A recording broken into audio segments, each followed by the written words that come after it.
Hello, Michelle.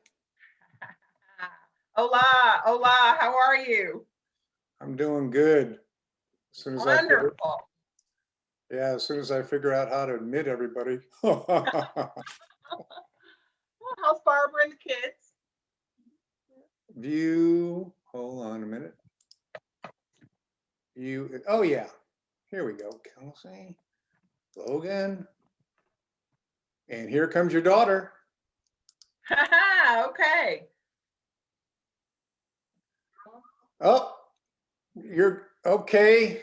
All right. You're kind of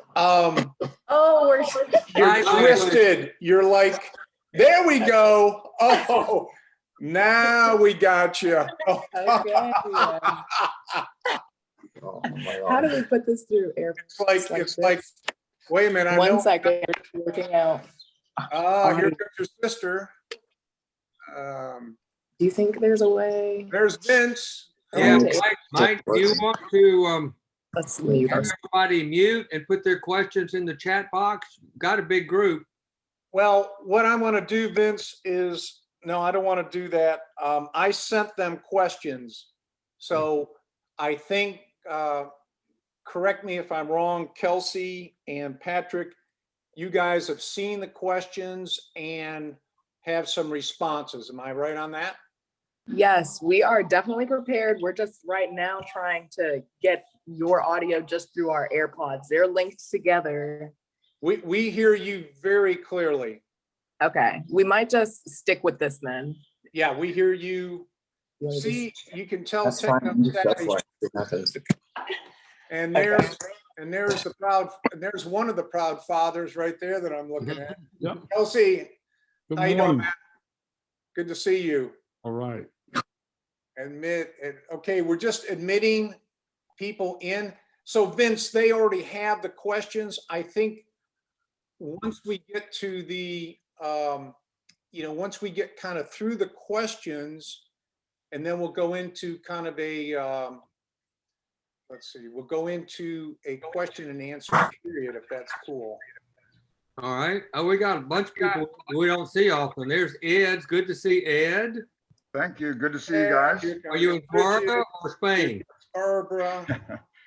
I wish I was in Spain. So everybody just bear with us as I admit everybody into the room. Everyone's coming fast. Oh, there's Barbara.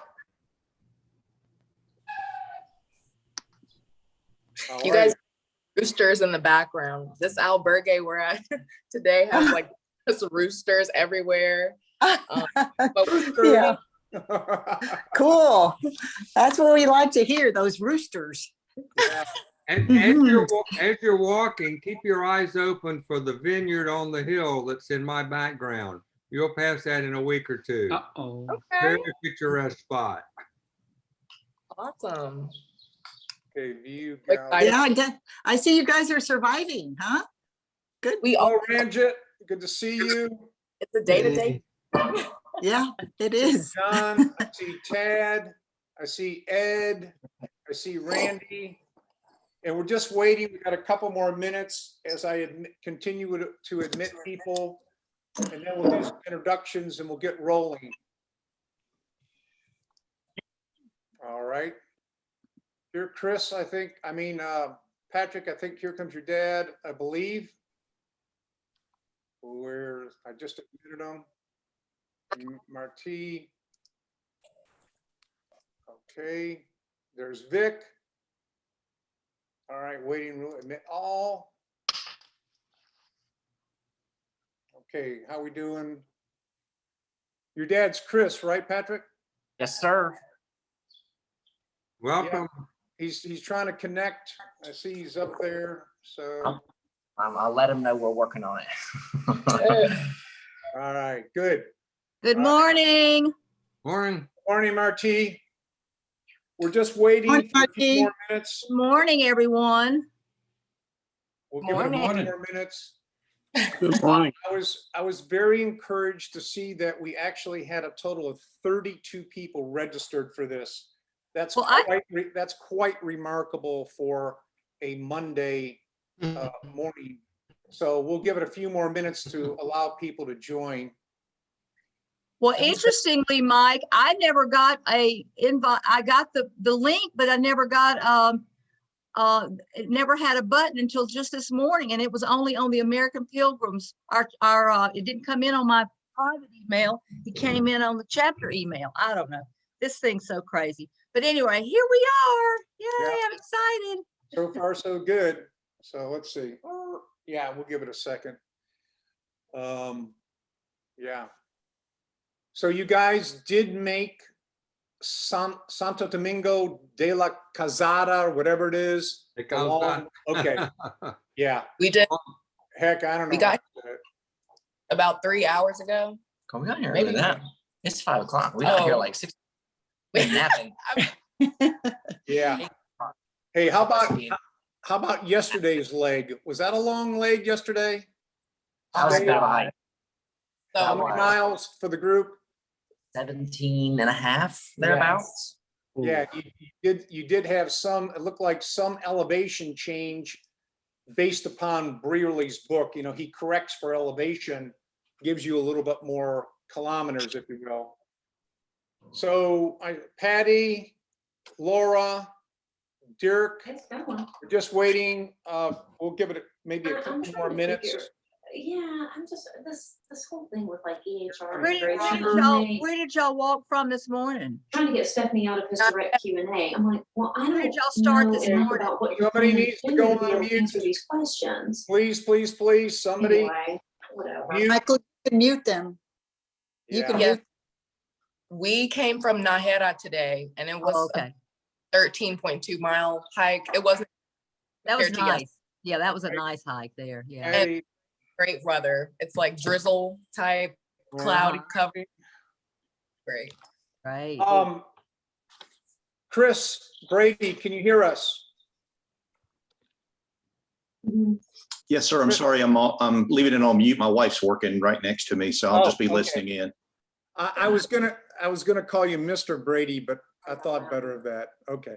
Yeah, I'm Patrick's dad. I'm just going to listen in, but I'm going to keep it on mute. My wife's having to work from home, and she's about 2 feet away and talking very loudly. So No problem at all. I'll be on mute.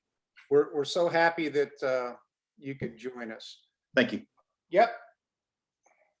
We'll give it just a second here, and then we'll start up.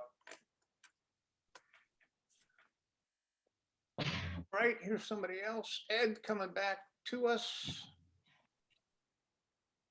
All right. So, okay, I can kind of keep an eye on admitting people as we go. So, but let's go ahead and get started. And then, hey, Vince, if you can give us, if you can maybe be the timekeeper at about the, let's call it the 25-minute mark. We definitely would like to open it up for questions, and you know, I don't want to interrupt them right in the middle of questions, but we definitely want to open it up for questions. So if you can be my timekeeper, our timekeeper at 25, that would be great. And all right, we got 25 people here out of 32 registered. That's amazing. That is unbelievably amazing for a Monday morning. So I'll start off, and we're joined by Vince Pratt, who is one of the coordinators, and also Marty Fry as well. We have a total of 5 coordinators for our chapter, and we are part of American Pilgrims on the Camino that started in 2003. I know in 2004, the former director said that there were 6 chapters at that time in 2004. We now have 58 chapters throughout the US, of which Charlotte is one of them. So we are part of this larger organization, and our mission is to gather, to support, and to inform. And of course, today is the great thing in that we're being informed by people who are on the ground, and that's Kelsey and Patrick. And this is absolutely huge that we have this opportunity, because I see Randy out there. Randy will be going in September. Is that correct? Randy, and then Ranjit, you're going next year. I know that Vince, you're going to be going in the fall. Anybody else going that we missed either this year? Yes. Oh, that's right. I'm sorry. Yes, John. Yes. So a lot of what Kelsey and Patrick can share with us has direct bearing on the trips, especially in terms of some of the travel path. Let me get, okay. All right. So with that, I just wanted to say a few things about these two remarkable people that we have joining us today. And as you know, in our promotion about the event, I indicated that they're both Moorhead, and actually I learned the correct name.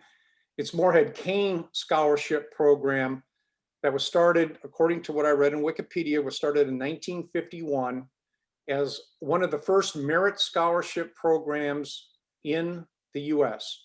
There's been several other colleges, including Ohio State, Duke, that have modeled their scholarship programs after the one that they were awarded at Chapel Hill. And also in taking a peek at it, it said that only 3% of the applicants that apply for the Moorhead Kane Scholarship are accepted. So the class of 2025, I looked it up, there's 76 people. 3% would mean that 2,533 people applied, according to my math, for this, and only 76 people were awarded the scholarship. And the last thing that was said in this Wikipedia article that I think is most interesting is the Moorhead Kane Scholarship, I'd like to read it, is among the most prestigious merit-based scholarships in the United States. So not only do we have one scholar join us, we have two. So congratulations, y'all, on that. That is a unbelievable achievement, being able to obtain that scholarship. And it gets better because, as I understand it, you both graduated, right? Yes. You graduated. So not only did they get in, but they've actually graduated. So that's really great. And so congratulations on that. And Patrick, I understand that you will be attending law school in the fall. Is that correct? Yes. Good for Sure. you. We wish you the best of luck on that. And Kelsey, I understand you will be moving to Atlanta and that Yes. you will be stepping into the world of work. So Yeah. best of luck with that too. So we're really honored to have both of you here and for you to be willing to really share your experience with us. Vince or Marty, you can correct me if I'm wrong, but we've had people from Europe before, but we've never had somebody who's been on the Camino, who is walking the Camino. And this is really, really very, very important for us to get this information as part of our mission to inform others. So, and the connection, just briefly to me, is that Kelsey's dad, and I both worked. I have retired. Kelsey still is employed by UPS at UPS. And needless to say, 3 weeks ago, when he called me and said, Mike, Kelsey has this opportunity to basically go on the Camino, I was like, I honestly, and you know I'm a talker, I was like stunned. I was like, I could not believe it. And what did we do? And the Charlotte people will be able to appreciate this. We met at our favorite spot, Love's Coffee, for an hour and some change. We had a fire hose of information that Kelsey received. And so that's part of the connection of how I know Kelsey. So with that in mind, if no one has a problem with this, we are recording it. If there's privacy is an issue, and it's fine if it is, you can change your name and or just go to take yourself off the screen. But we would like to record it so that other members in the chapter are able to have the benefit of what they're going to share with us today. So with that in mind, oh, and I do want to welcome Kelsey. Kelsey, raise your hand. Kelsey, the dad. Yep. And then Michelle, the mom, Kelsey's mom. And then I thought I saw Taylor in here. I don't see her pictured, but your sister's on. So Taylor, we hope you're doing well. And then, of course, Chris indicated that he was there. So welcome, Chris. Welcome all of you. We know that you have to be unbelievably proud of both of your children. So with that, one of the questions, we'll jump right in, okay? One of the questions, and this was from Vince, and this is particularly important because of the fact that, again, as you heard, people are going to be traveling. So can you remind us of what your travel path was from Charlotte to St. John, and what kind of COVID protocols were you required to follow? So that will help people that'll be traveling this year, at the beginning of next year, at least get a feel for that. So I'll turn it over to y'all. You want to take? Yeah, sure. I'll take the first question here. We flew into Barcelona by way of Miami, and that was a little easier than anticipated. American Airlines has this app called Verifly now, in which you submit a lot of your travel documents beforehand. It takes a hot minute for them to actually get through and review it. So it's likely that if you're traveling this summer or any next few months, that you'll still have to have paper copies of all of that to present to the desk agent, check in for your flight anyway. That was the case for us. A lot of the rules are changing pretty quickly. The desk agents, as Kelsey can attest, are still kind of confused about what some of the rules are. We thought we were going to have negative PCR tests in order to board our flight. And so we frantically tried to have those timed correctly within 72 hours of departure. But then we actually only needed COVID vaccination cards, and that was sufficient for the Spanish government, because in addition to uploading your travel documents to American, you also need a QR code from the Spanish government to clear customs once you arrive in Spain. You have to have that before you leave the United States, because it is one of the pieces of paperwork that American Airlines will check before you board the flight, but they will accept proof of vaccination in place of a negative COVID test. And it's our understanding that actually proof of vaccination is required to enter Spain, even if you do have a negative COVID test. So we thought that was going to be a much more complicated process. We got to Spain, they kind of glanced at our QR code and waved us through customs, and that was that. We were in Spain. And from Barcelona, we took a train to Pamplona. From Pamplona, we took a train to Roncesvalles, and from Roncesvalles, we took a taxi to St. John. We were a little confused about what the requirements were going to be to cross the French border. We actually met some people here who had the same concerns. And so to avoid them, they actually hiked from Roncesvalles to St. John. They did the first stage backwards. Next day, hiked St. John back to Roncesvalles, which we thought was very, very brave. We actually drove right across the border in the taxi without a bit of trouble. The French government form on the web online that's required to enter metropolitan France, but nobody was there to take our form. So we crossed right into France, and then the next day walked across the border back into Spain without a bit of trouble, and haven't had any trouble with travel documents since then. So it seemed kind of daunting and ended up being much less complicated than we anticipated. Yes. Okay, great. And maybe we can do this. What's the group think about this? Because again, some of this is so pertinent to each of us. What about if, like Patrick just explained that, what if we just, if anybody has a question about that part of it, we can throw it open for the question. How's that sound? If no one has a problem with that, we'll do it. Does anyone have a comment or a question? Yes, go ahead. Do you need to show proof of vaccination at the albergues? We do not. We haven't. They've all asked for our passports, but since entering Spain, nobody has asked to see a vaccine card from us. Oh, good. All right. All right, I great. see- Go so ahead. Ron- Anybody else? I You saw good? one comment that is Roncesvalles open. It is.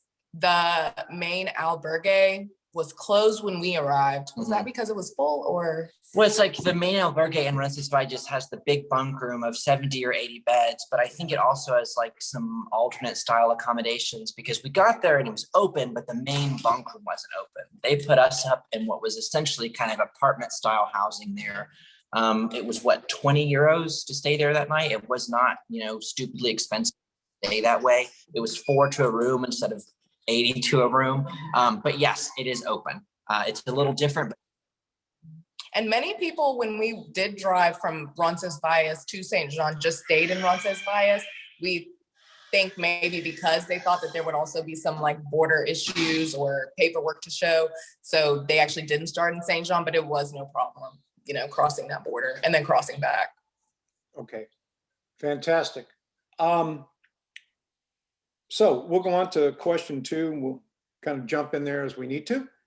Knowing what you know now, what would you do differently in terms of preparation, equipment, and logistics? Okay, I can take this one. There was a very, very tight turnaround for us in terms of figuring out that we were even allowed to go to Spain, collecting all of the things we would need, getting all of our COVID documents, and then getting on the plane to Spain. And we just kept on joking as we were in Barcelona, like, we're in Spain, like it was like 2 weeks of just like, what is going on? But I think definitely personally, I could have been like brushing up on my Spanish a lot more, which there are excellent like apps for that. Patrick is like, he's very, very, very helpful. And I went on a few practice, hikes, walks, within my like subdivisions.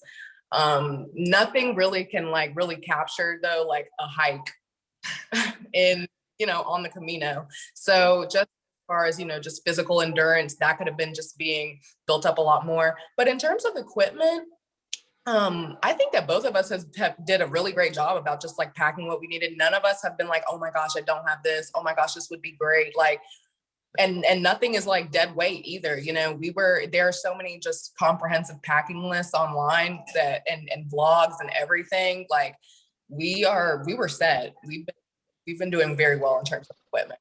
But do you have anything in terms of? Yeah, definitely. And maybe I would have done a couple of shoulder workouts. Carrying a pack for that long every day definitely puts a little bit of strain between your shoulder blades. But other than that, like Kesley said, you read the guidebooks, you read a couple articles, watch a couple videos, and you kind of figure it out. And I think part of the fun is that you don't know everything, right? Like you get here and it's a little different than you expected it's going to be, but that's part of the fun. So I think we were about as well prepared as we could have been. And everything else that we didn't know, we figured out pretty quickly, and it's been a lot of fun. One of the questions, and Kelsey, we had talked about this, and I just wanted to know what your experience was with this, is that this issue of sticks. This is a perennial issue. Do I put the sticks in my bag? Do I send them in terms of checked baggage? So we understand that possibly going to Spain, you might luck out if you put them in your bag and you're not going to be challenged. We know from experience going the other way that is not, at least our experience, been the case. So what did you find out regarding the hiking sticks in terms of how you sent them? Yes, we came to the airport. I already had them pre-packaged in the box that they were sent to me in, just a long, like rectangular box. And we were prepared to check them because I've never seen anyone go through the airport with like a huge box, as long as I had. But the lady at the front desk was like, no, you can carry that on, like that's nothing. So I carried it on. It went right. I just put it in the overhead with my backpack. We had 2 connections, one in Miami. Well, we had one connection to Miami and then to Barcelona, and no one gave me any trouble about it, not even when I was boarding. So in my experience, I was able to simply just bring them as my carry-on, which was really, really, really great. Yeah, very Okay. convenient. All right, does anybody have any questions about that, what they've just commented on? I do. Yeah, Carolyn. I'm curious about when you're talking about what you are carrying. Do you guys have sleeping bag liners or sleeping bags, and are the albergues providing blankets?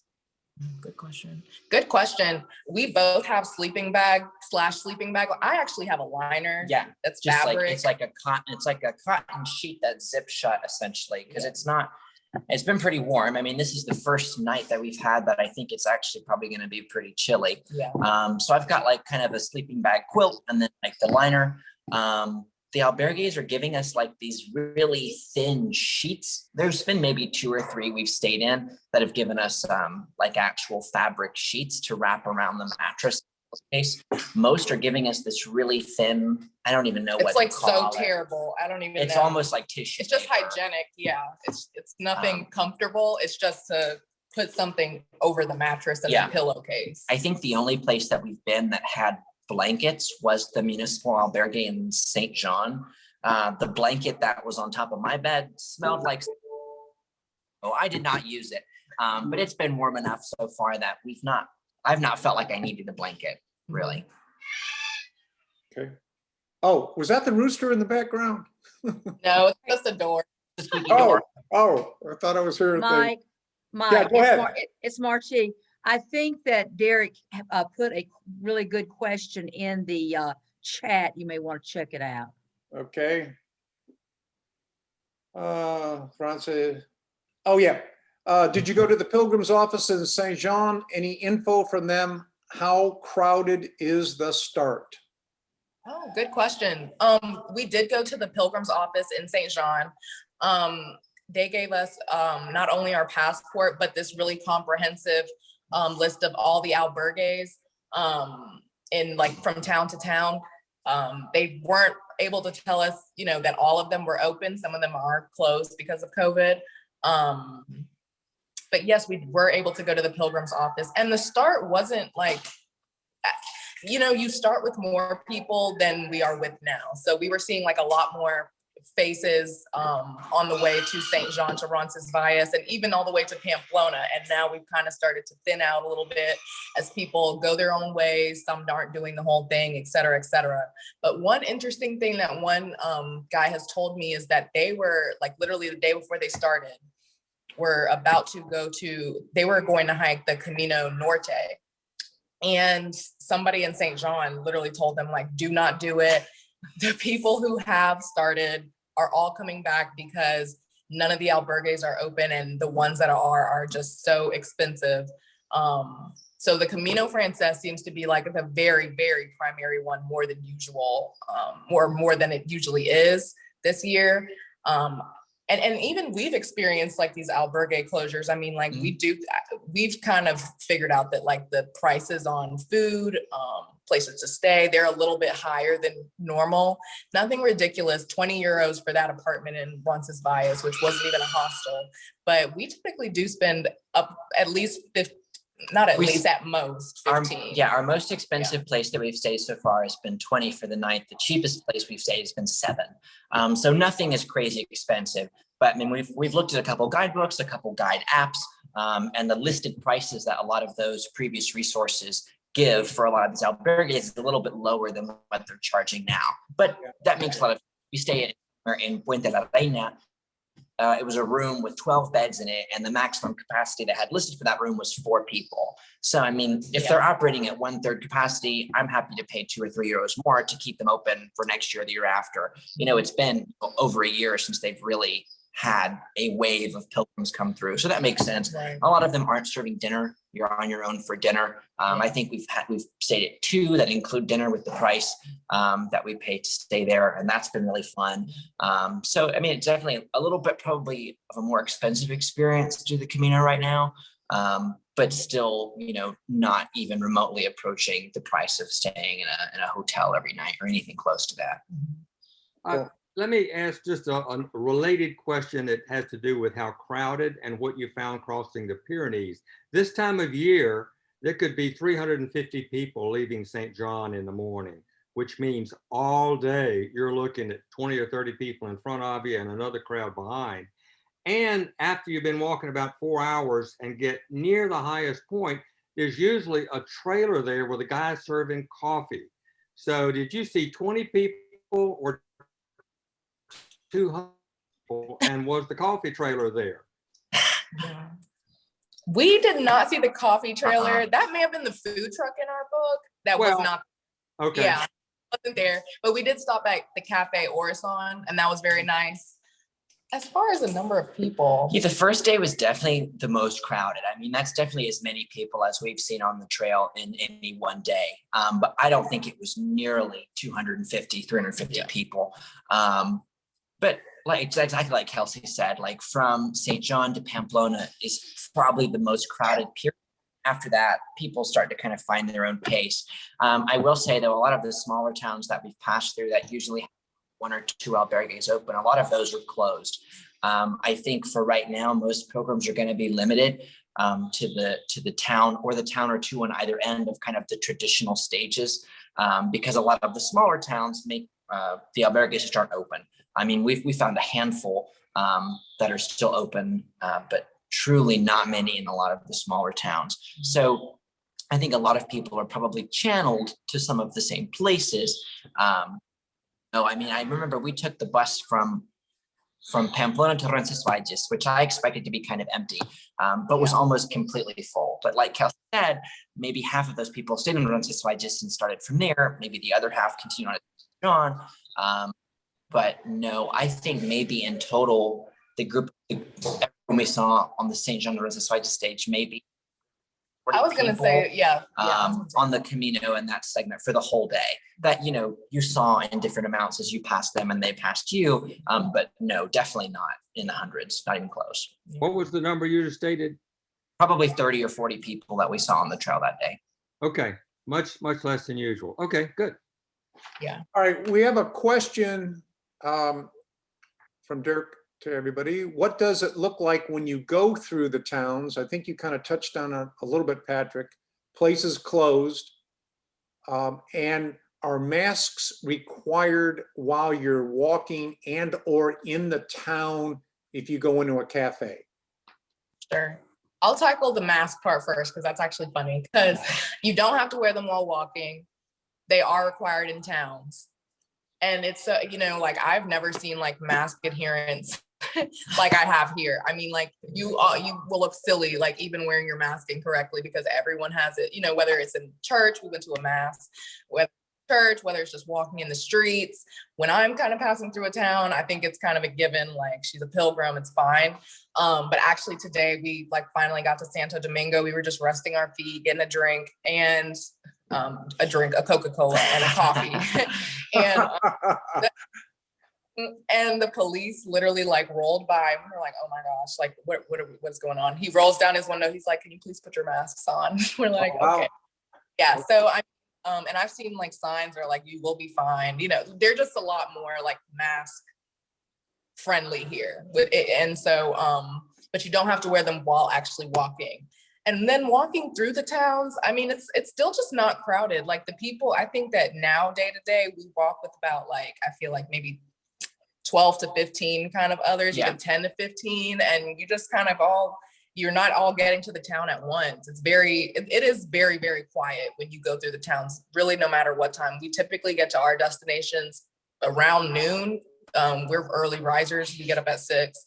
But they are pretty quiet until you really get to your destination and it's like, you know, late morning.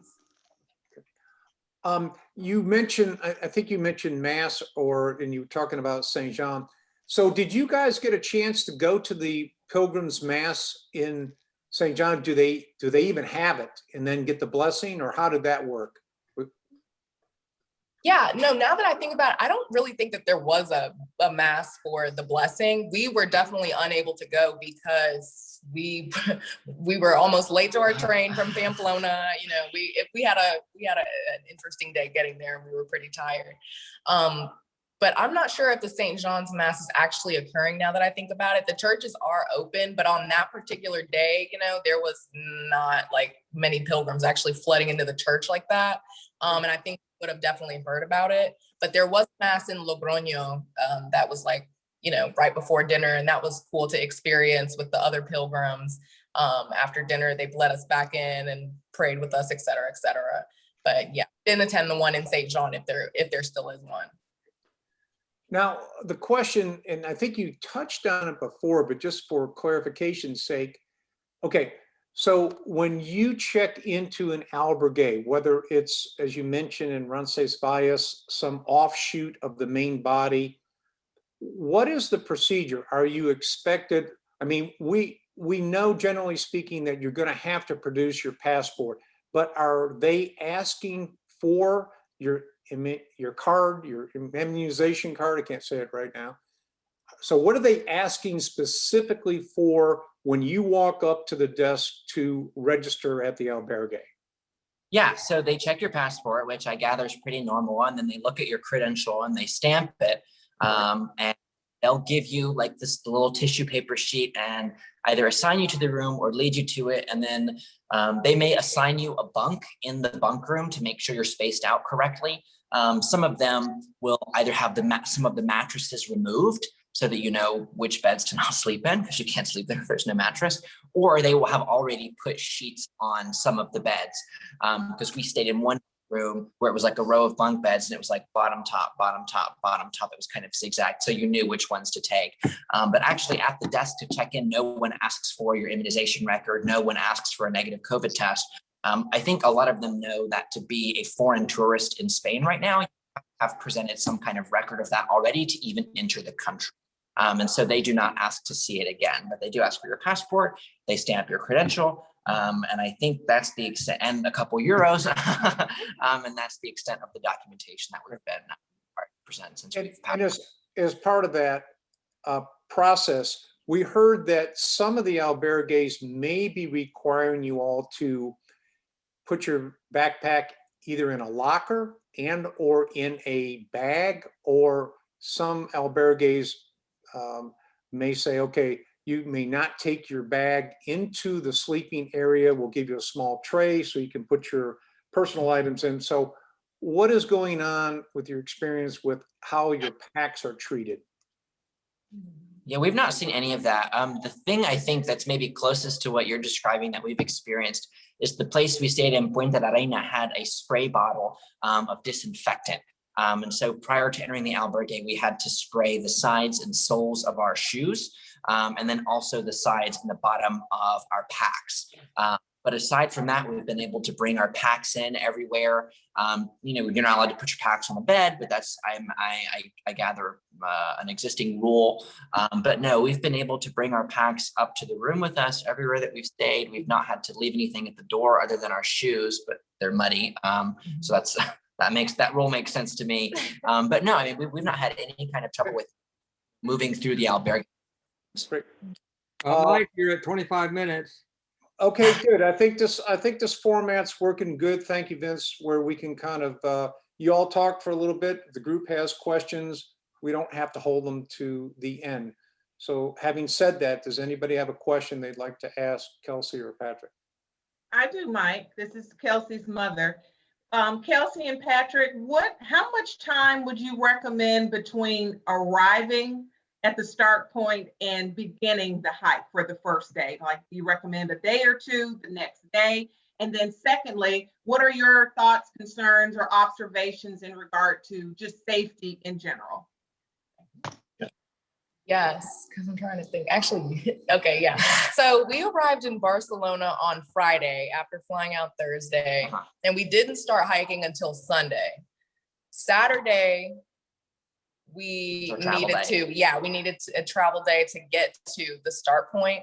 So I would definitely allot at least like 2 days prior to starting, and the jet lag. We arrived in Spain and we went to bed so early, one, because we were excited.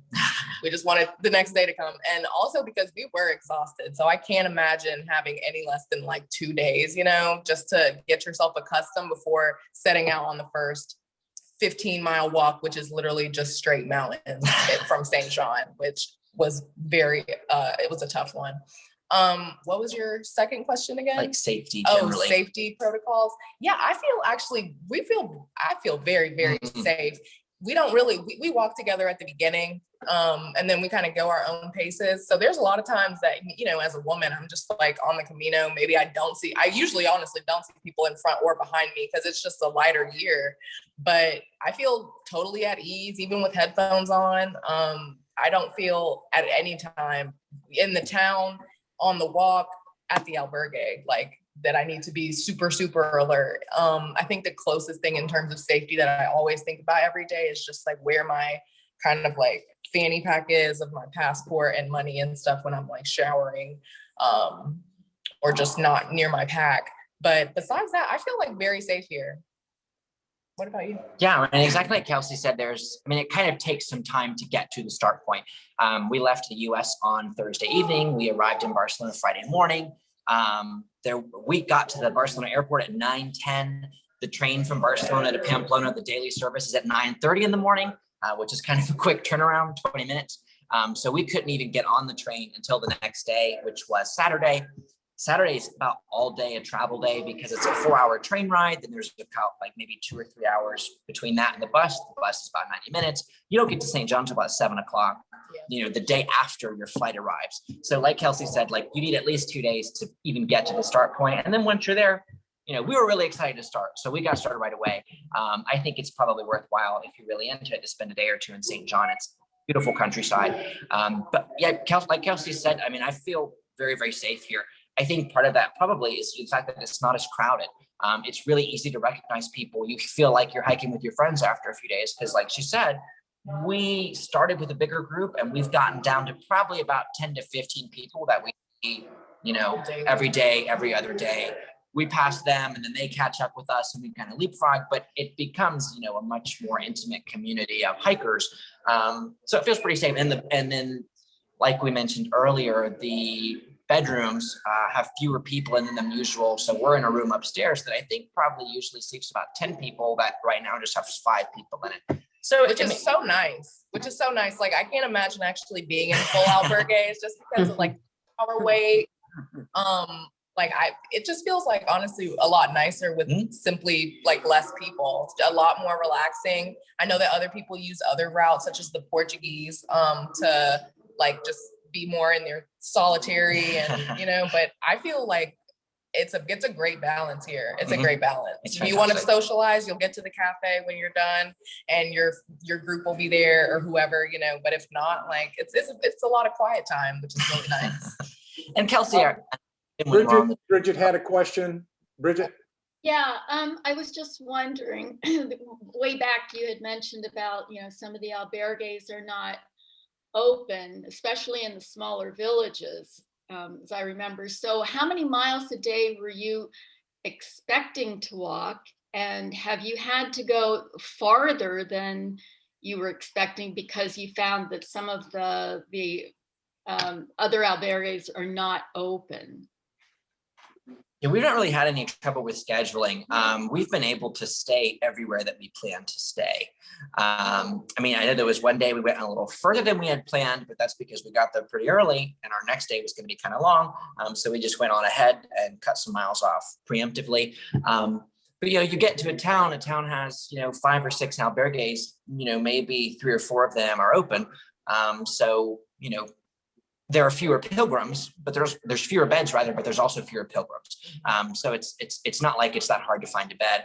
And in the places that, you know, typically get a lot of overnight stays from pilgrims, those are the places that have albergues open. So we've not had any trouble finding a bed. I know I've read a couple things that recommend this website, Guanze, for finding places to stay and knowing which albergues are open. They actually recommended that to us at the Pilgrim office in St. John as well. But we haven't ever really felt like we needed to use it because we've not had any trouble finding a place to stay so far. I imagine that probably will make it end and you get, you know, a few more people who just do the last part, that it might get a little more crowded. But I imagine that there'll also probably be more places open because that's a more popular part of the Camino. So we've not really had much trouble with it yet, which I've been pleasantly surprised by. What was the name again of the app that you can find? Gronze, Gronze. Gronze. Thank you. Oh, Yeah. Yeah. We'll put these two. Spreadsheet of all and they've got phone numbers as well, so you can call ahead as well. Are you calling ahead? No. No, we've not done that at all so far. So you literally are just hiking to the town and going up to them and saying, I'd like a bed? Yep. And Oh, that's awesome. is for us, and that's worked for the previous 9 nights, and we've not had any trouble. See, that's one of the beauties of, having boots on the ground. I mean, that's a pun, right? Boots, but because what we're reading in some of these websites, it's been reported back, is that you can't find a room unless you use the reservation service. So to hear it, straight from y'all, that's very encouraging to get the straight information. So great. You can put these two questions back to back. You kind of referenced it, I think, Patrick, earlier. How's the weather, and have you gotten lost yet? Take that one. The weather, first of all, is phenomenal. Phenomenal. Like it's like it's pretty much 50s to 70s. But it's really cool. Like it's always really good cloud cover until about like noon, and even then it's not scorching, which is really great.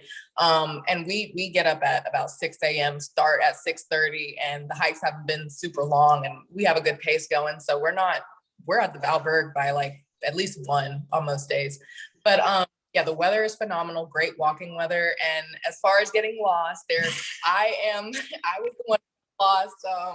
It was like day, I don't even remember, maybe 5 or 6, but it was like just a slight error. I think I was pulling out my phone, trying to get an audiobook going, and I just missed the turn. And honestly, I think the sign was a little bit like more concealed than usual. Whatever. But in the path, I just kind of kept going. It looked like a real path, and then all of a sudden I was at a wheat field, and I was like, trying to call Patrick. I know, I got a call in town, and Kesley was like, did you walk through a wheat field today? And I was like, yeah, but I don't know if it's the same wheat field that you're walking through. Yeah.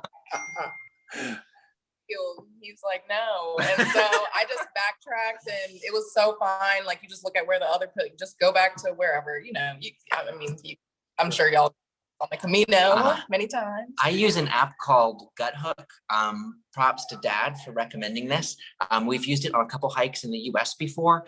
It's a free app, but you have to pay to download map packages. And there's one for the Camino Frances that I use whenever I get to a crossroads and the arrow is hard to find, or I've been walking for a while and I haven't seen an arrow or a shell, and I'm wondering if I'm still going the right way.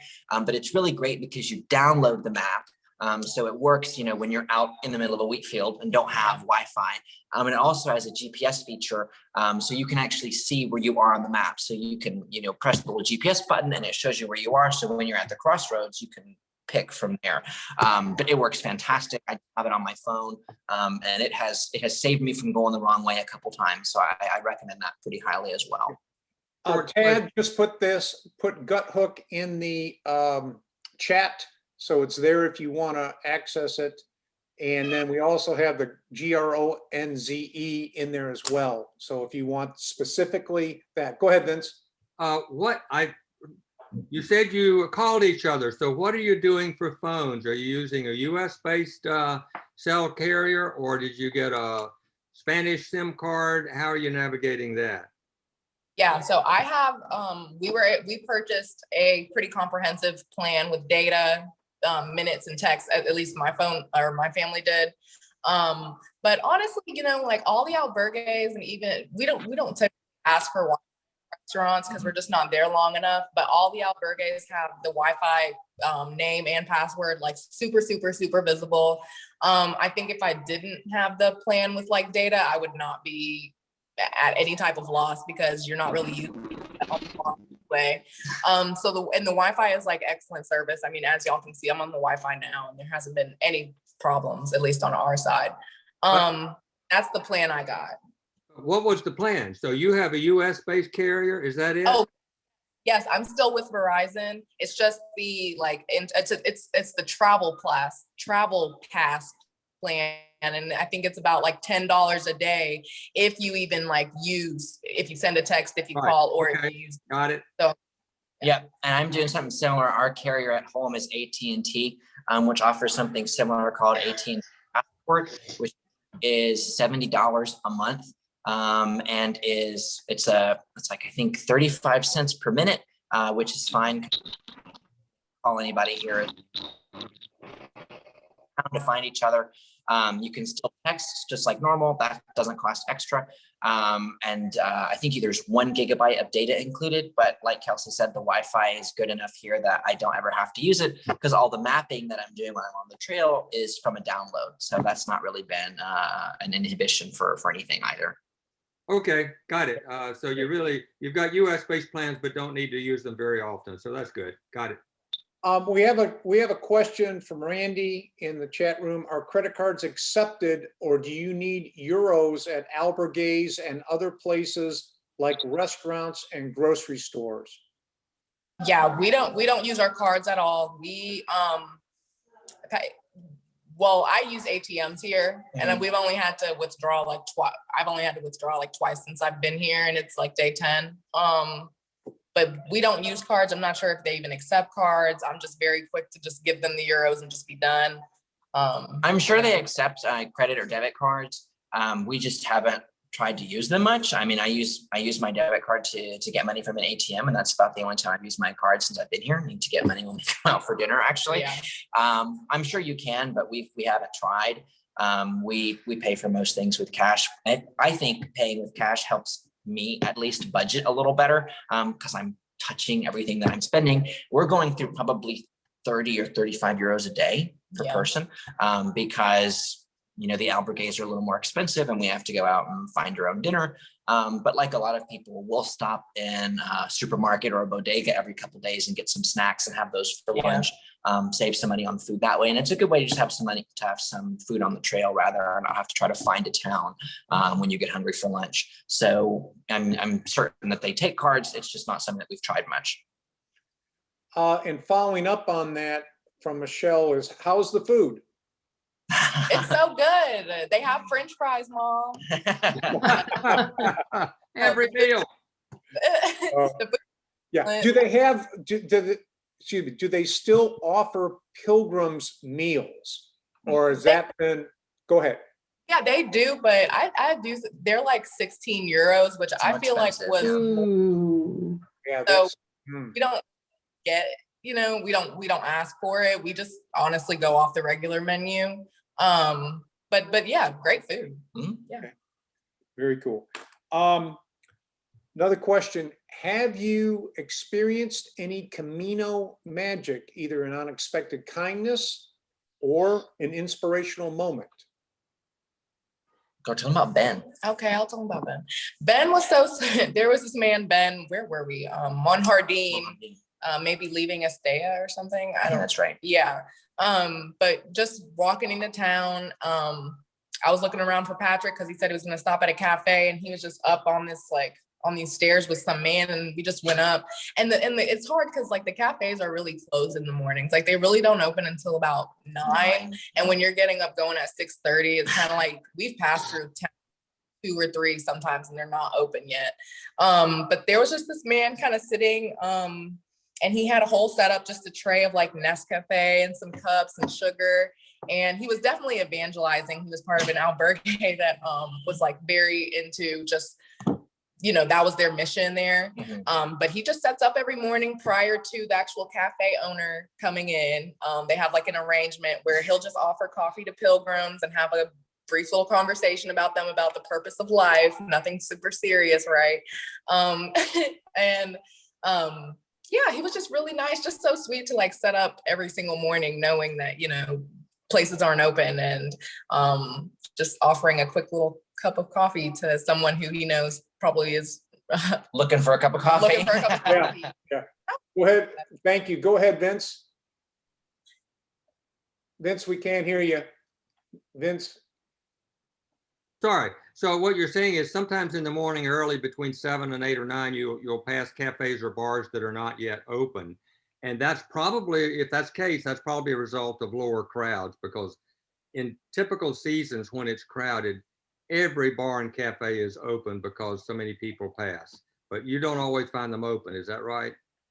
Yeah, no, we will walk through entire towns closed. they're not open. We just sit down and have a drink of water and keep going sometimes. Like one day we passed through like literally 2 or 3 that just weren't open. And it's no biggie, you know, it's just, it'd be nice to sit down. But yeah. Well, that's the result of fewer pilgrims. I Okay. feel sure. Okay.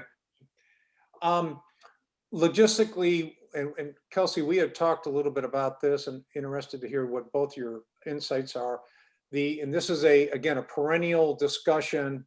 Do I take a water bladder or do I just rely on a bottle that I refill? So what is your experience with that? I can go first. I have a water bottle.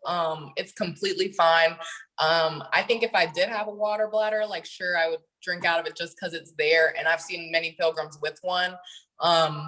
But honestly, I'm not drinking water enough to like really need it just right there, you know? And I don't even drink from the bottle during like really, really walking.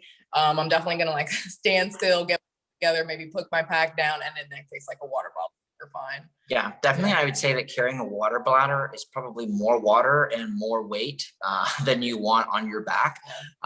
You know, there are plenty of places to refill your water bottle, either public fountains or just, you know, stop into a cafe and get a cup of coffee and ask if they'll fill up your bottle as well, that you don't really need to be carrying more than a liter of water at a time.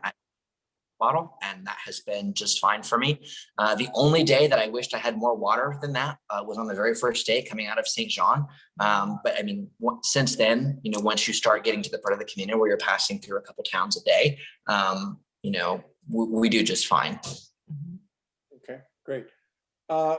Is that, I didn't know. Derek, do you have a question? Oh, no, okay. I thought I saw your hand raised. No, sorry. Okay. What is it that you want to say? If we don't have any other questions, we probably will. What would both of you like to tell us? And please, and I mean, you guys are sharp, and just listening to how you articulate your answers is very impressive. So, but I will give the disclaimer, don't hold back if there's anything you want to say. Don't assume that, well, they've probably been there a lot, or they're older, they should know this. The slate is clean, because this is the basic underpinning of how we pass the message on to other people. People want to hear it. You're there. We need to hear what you have to say. So the floor is yours. Anything that you want to say, however small it is, hey, we're willing to listen. You want to kick us off? Sure. Sure. I do think one thing that we have experience with our outdoor leadership summer. We were given summers by Moorhead that are very like purposeful in their own ways. And so I was in Alaska for 30 days, like prior to starting freshman year college. He was in Washington backpacking for 3 weeks as well. So we kind of had a bit of that outdoor experience. I think that's why we knew how to pack, you know, our bags and, you know, just typical kind of hiking stuff. One thing that I think I would just like tell to anybody who is considering is just like, for me, that first day was just, to be honest, you know, it was like super discouraging. It was not gonna, like, I mean, Mr. Mike said, this is not a cakewalk, but I was hiking that mountain and I was just like, that was the worst thing he could have said. He should have just said, it's a terrible, terrible first day. Like it was just hard. It was just so difficult for me. And so from that point on, I was just kind of like, oh my gosh, like, is it going to be like this every day? Like this incline is like literally kicking my butt. Like this is a lot. Like, what have I signed on for? But like, I can genuinely say I am enjoying myself here. And that is a big thing. If you know me, you know, not that I'm not an outdoor girl, I love walking, but just that physical endurance, and it seems like a really hard time. And who would want to walk 20 miles a day voluntarily? Just really fall into that routine. You know, yeah. I love, like, you know, okay, I don't love getting up at 6 o'clock. Once there, it's like, not, you know, like I'm chatty in the mornings, and my parents can tell I'm not chatty in the mornings, like at home. You know? Great. It gets better to be here, at least, you know, if you if you just feel a little bit discouraged at the beginning, we were supposed to be a group of 4. There's 2 other scholars that are coming out. Actually, they're flying out Their today. flight has, well, they're probably headed to the airport about now Yeah. to come back over and meet us. Yeah, and they start Thursday, and so like that's exactly what I would tell them. Like I'm just praying for that first day for them. Like they're gonna be fine, but that would be my number one thing. It gets so much better and so much more enjoyable. But what would you say? Yeah, I mean, I would, like Kelsey said, we came to Spain as soon as they let us, right? Like we saw the USA Today article that Yeah. Spain was going to be open on June 7th, and we freaked out. We were like, how can we do it? Like, let's put it together. And so we booked our flight for June 10th is when we left the US. We booked our flights less than 2 weeks in advance, which for kind of a type A, really planner personality like me was very, very scary. That's probably the most nervous about anything I've been in the last couple of years. But if you have a job or a lifestyle that allows you to get to Spain with about 2 or 3 weeks notice, I would do it. I would do it in a heartbeat. The nearest thing I can describe this is feeling like is like if you've ever been to like a church lock-in, or a long time ago you went on like a field trip with middle school band, right? And like you all stayed Holiday Inn at Busch Gardens with all truly every night, because it's not crowded. It's a small group of people. It's probably the 10 or 15 people we see every day. And if we don't stay with them tonight, we stay with them tomorrow night. Or if they stay one town short of where we are, we'll catch up with them. They catch up with us. And it just feels like such an intimate community that I don't know if you normally get in a normal crowded year, because it's such a small crowd.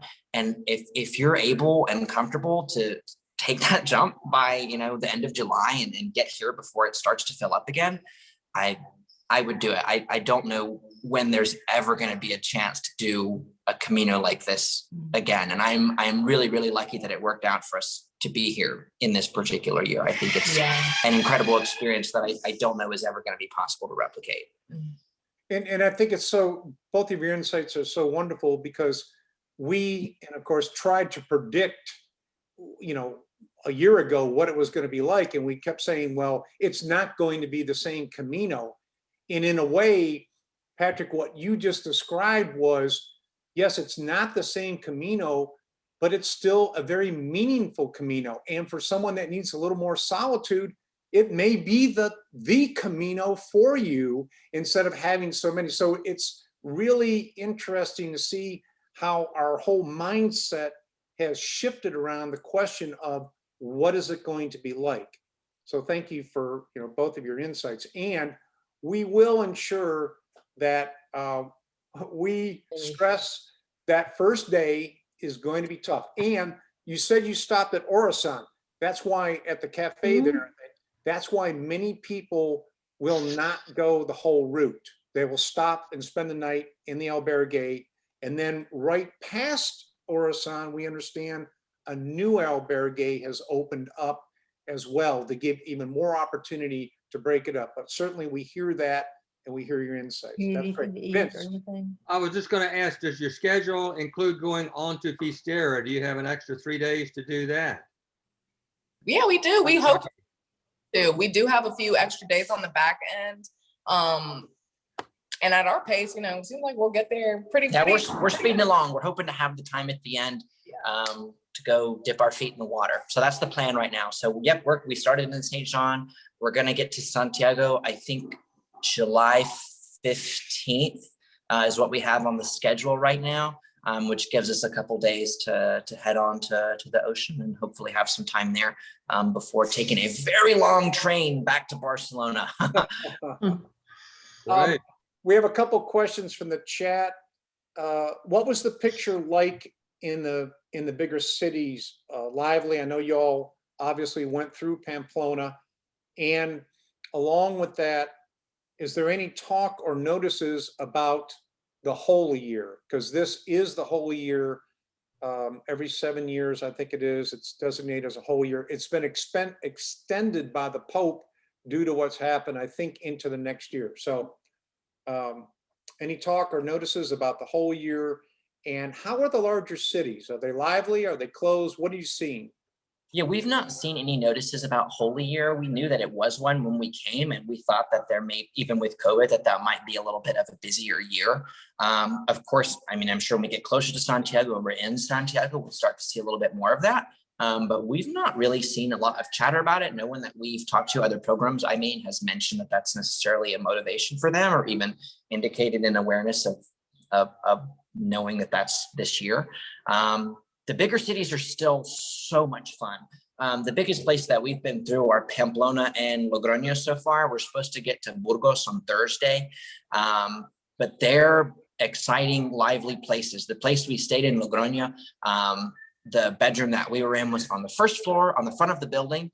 It did not get quiet until about 5 or 5:30 in the morning. Big soccer game that night. Yeah. So all the bars were full, tons of people on like patios in the street, on the sidewalk. It feels like a place people live. I think Spain is excited to be inching back towards normal, and it definitely feels that way when we're passing through bigger cities. It doesn't feel like a ghost town. I mean, it definitely feels lively and exciting, and it's still a really fun place to be, which has been something that we've appreciated. Fantastic.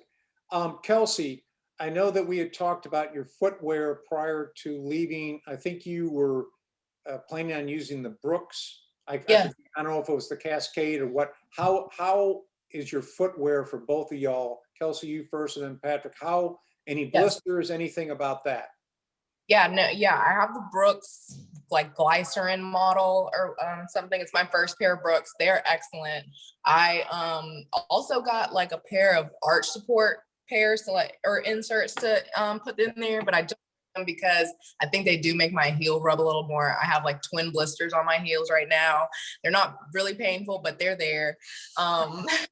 But yeah, footwear is really excellent. My feet are doing okay. Good. Yeah, I wear a pair of Hokas. They're Hoka Speed Goat 4s shoe. And I like the Hokas a lot because they've got a really thick sole. So walking across kind of rocky terrain, it's a little easier on my feet than I find. I've not really had much trouble with blisters at all. I mean, I had a little bit of trouble with blisters getting them broken in at home, but I've got them shaped to my feet now and they're very, very comfortable. I've got no trouble wearing them for a 6-8 hour walk every day. And then Kelsey and I both have a pair of Chaco sandals that we'll put on, as soon as we get into town, we'll stop and have a Coke and a cup of coffee. And we'll go ahead and take our shoes off and put those on and kind of shuffle around town. And they're great albergue shoes. You can wear them in the shower. Keeps them very, very clean if they go in the shower with you every night. So that works out very well. But those are the two pairs of footwear that I brought with me, and both of them have been more than adequate. Perfect. We did one girl who had a pair of hiking boots, and she was fine in them, but they do feel like a little extra weight if you're like if you're debating between hiking shoes or hiking boots. We would definitely say go for the shoes. That just seems like an extra pound or two.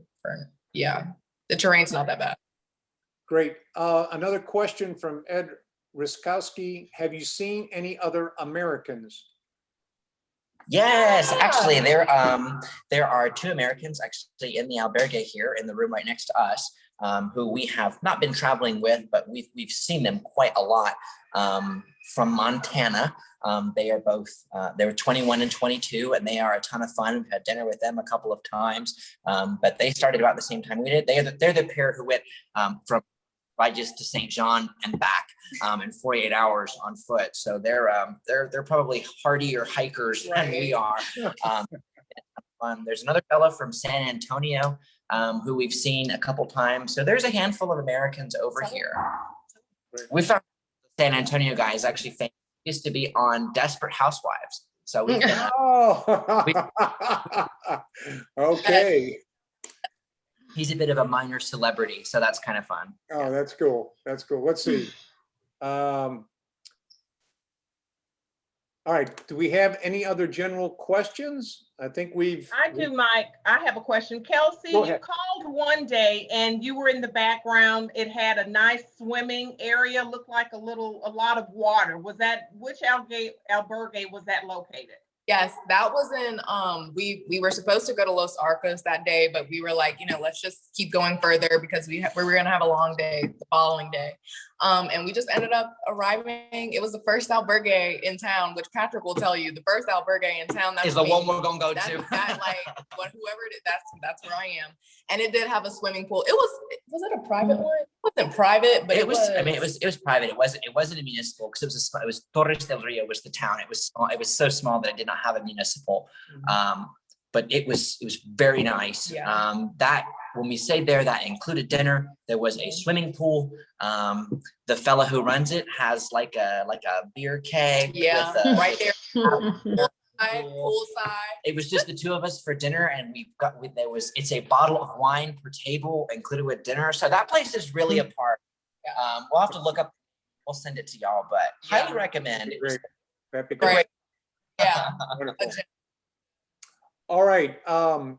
Now, I think we pretty well, at this point, exhausted most of the questions, unless someone has one they'd like to ask. The question I have on behalf of our group is, would you consider another Zoom meeting later in your journey if you got some more stages as you get closer to Santiago? Would that be acceptable to y'all? Yeah, I would love to do another one. This was actually really fun. I was really excited for this Zoom, and it does feel very, very cool to just be experiencing this and then get to deliver it to someone who really wants to hear about it and is really going to be helpful to them. I would be happy to do one in another few weeks. Yeah, definitely. As anybody who has made the mistake of walking with me over the last 9 days knows, if you ask me a single question about myself, I will not shut up. So yes. So, can we follow you guys on social media at all? Or are you kind of not doing that? Throw that in the chat. Drop the handles. Yeah. Which site? I'm not on Facebook. I think Patrick is. Instagram is probably good. Yeah. I can put that in the chat really quickly. I have a really fun series of Instagram stories going of all the churches that we stop in. So feel free to engage with them. Are they open? Yes, a lot of the churches are. I mean, a lot of them. Yes, a lot of them we get to, and they're not open because it's like 8:30 in the morning, or because it's really small. But yes, a lot of the places, especially when we get to a town that we've stopped in, have been open. Everything is closed from 2 to 4 here, which is not the schedule that I'm used to. But there's a church in town here in Santo Domingo that's supposed to have chickens inside, which I'm very, very excited to go check, go out for dinner. well, hey, this has been fantastic. You've answered all of our questions straight from the horse's mouths, so to speak. This is very helpful. This is what a chapter does, is help inform future pilgrims on how to do what you're doing, is to walk the Camino. And I think we would continue to say something that, Kelsey, I know you've heard me say it a couple of times, is make it your Camino. This time is for you, for each of you. So however you understand that to be, I know you're following Brierley's book, but there might be a situation where you see something that you would want to go check out and you have the time. So we just encourage you to make it your Camino. And it pretty much sounds like you guys have been doing that. So we're very happy for you. We thank you for your time and certainly your energy. And I don't know if anyone else has any other questions. Go ahead, Vince. I would just say, go check out the church chickens.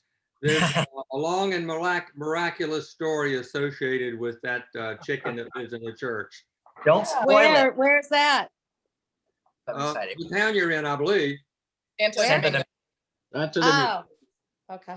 And to Kelsey, my friend Kelsey, and my friend Michelle, and Chris Brady, and to your wife, thank you for allowing us to borrow these wonderful young people for an hour and some change here. And we truly wish both of you Godspeed and safety. And the thing that you say every day is buen camino. Buen camino. Buen camino. Buen camino. Yeah, Thank you, guys. thank you Thank so you much. so much, guys. And we'll you. check in later about maybe what you feel would be a good time later on to do another one, how you're feeling about that. We'll work all that out, okay? Perfect. Sounds like All a right, plan. sounds good, guys. Have a good Bye. evening. Thank you. Bye. Thank Thanks. you.